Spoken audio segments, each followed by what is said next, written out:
हमारे भी टेक। बोले तुम्हें क्या चाहिए? बोले हमको तो मंदिर चाहिए, राम मंदिर।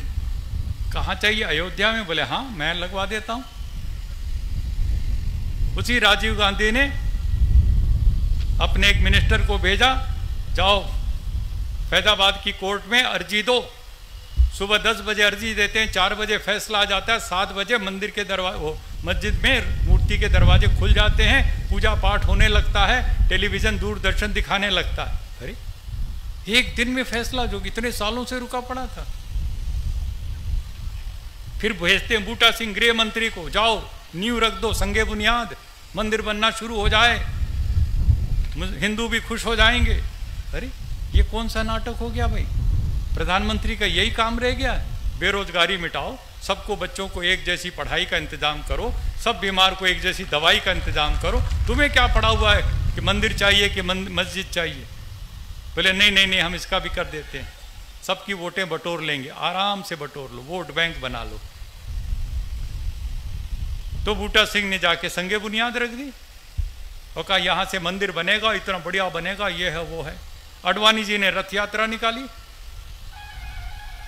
मंडल कमीशन वीपी सिंह ने लागू किया था पिछड़ों के लिए आरक्षण की बात। आडवाणी ने सोचा यार ये सारे पिछड़े तो हिंदू हैं और इसको ये ले जाएगा, मेरे पास क्या रहेगा, मैं किस पार्टी का नेता बना रहूंगा, तो कैसे इनको लाया जाए? बोले तेरे पास मंडल है वीपी सिंह, मेरे पास कमंडल है, और मैं कमंडल से देखता हूं तेरे हिंदुओं को मैं इधर ले आऊंगा तोड़ के। और जब रथ यात्रा निकाली सोमनाथ से, पूरी सरकार हिलने लगी और मुझे बुलाया वीपी सिंह जी ने, क्योंकि मैं मंडल कमीशन का समर्थन कर रहा था, उनकी पार्टी में नहीं था। मैंने कहा अच्छा काम है, पिछड़ों को सामाजिक न्याय मिलना चाहिए। तो उन्होंने मुझे कहा स्वामी जी इसका भी कोई हल निकालो, इस मंदिर का, ये मस्जिद वाला जो बाबरी मस्जिद। मेरे दोस्त थे सैयद साहबुद्दीन, हमारी पार्टी में थे, चंद्रशेखर जी के साथ मैं भी और वो भी। तो मैंने उनसे जाकर के पूछा, जफर याब जिलानी साहब से बात की, कोई रास्ता बताइए। उन्होंने मुझे बताया रास्ता। कहने लगे मस्जिद की जगह जो है पूरी की पूरी 2.7 एकड़ जमीन है, उसके सामने 65-67 एकड़, लगभग 70 एकड़ जमीन खाली पड़ी है, वो जमीन दे दीजिए इनको। जब आडवाणी जी रथ यात्रा में बैठ के दिल्ली आए, इधर आने से पहले,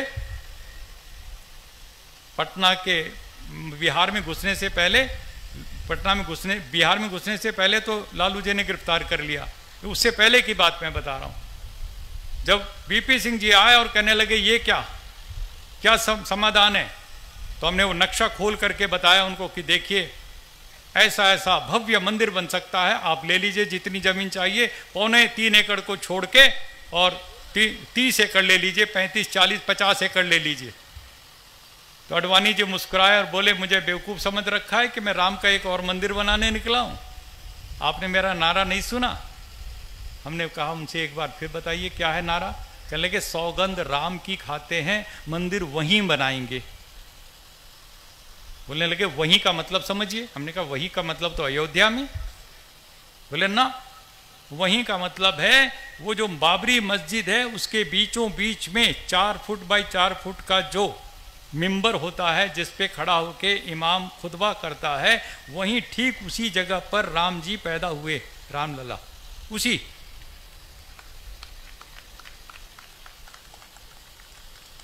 तो हमने उनसे पूछा आडवाणी जी से पूरी विनम्रता से कि महाराज जी 1528 में मीर बाकी बाबर का सिपह सलार आया था और उसके लिए कहा जाता कि राम के मंदिर को तोड़ के उसने बाबरी मस्जिद बना दी।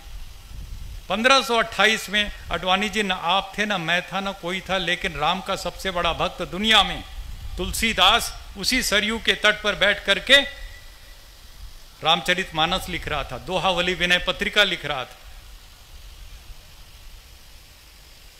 उसकी एक दोहा, एक चौपाई कहीं भी मुझे दिखा दो जिसमें तुलसीदास ने ये लिखा हो कि मेरे भव्य आराध्य देव राम के मंदिर को तोड़ के मस्जिद बनाई गई।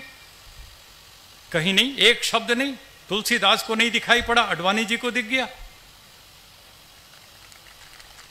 मैं आपसे सच कहना चाहता हूं, हम लोग खूब अच्छे आराम से रह सकते हैं आपस में, प्यार से, मोहब्बत से, लेकिन सियासतदानों को यह मंजूर नहीं है, उनको राजनीति करनी।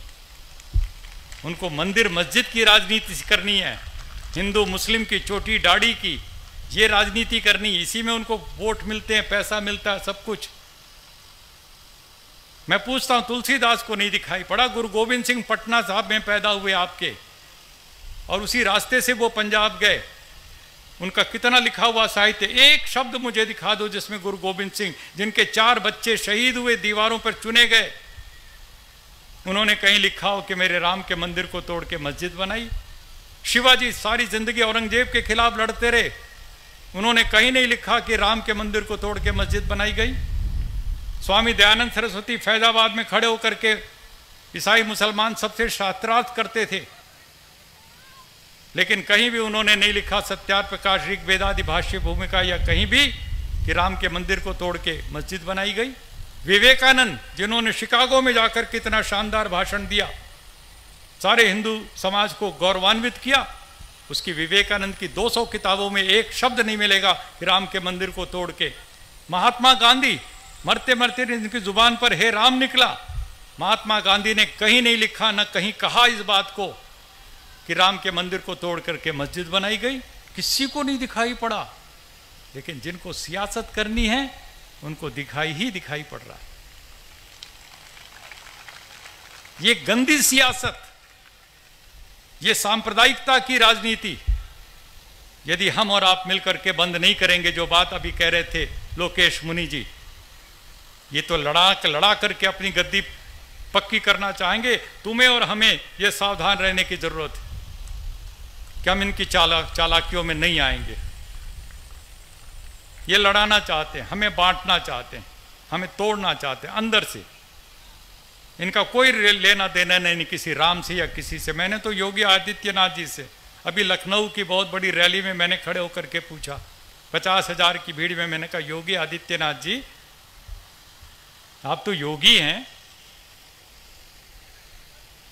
और मुख्यमंत्री भी हैं, और आप कह रहे राम का मंदिर बनाना है, तो राम का मंदिर बनाने से पहले पूरे उत्तर प्रदेश में रम के मंदिर तो बंद कर दो। रम के मंदिर तो धड़ाधड़ खुलते जा रहे हो और कह रहे हो राम का मंदिर बनाएंगे। कैसे बनेगा राम का मंदिर? तो ये सारी की सारी चीजों को यदि हम और आप मिलकर के ईमानदारी से सोचेंगे, कुछ करने का जज्बा लेकर के आगे चलेंगे, और उसके लिए हमें अहद करना पड़ेगा। अगर हो सके तो अब कोई शम्मा जलाइए, अगर हो सके तो अब कोई शम्मा जलाइए, इस दौरे सियासत का अंधेरा मिटाइए। बस कीजिए आकाश में नारे उछालना, ये जंग है, इस जंग में ताकत लगाइए।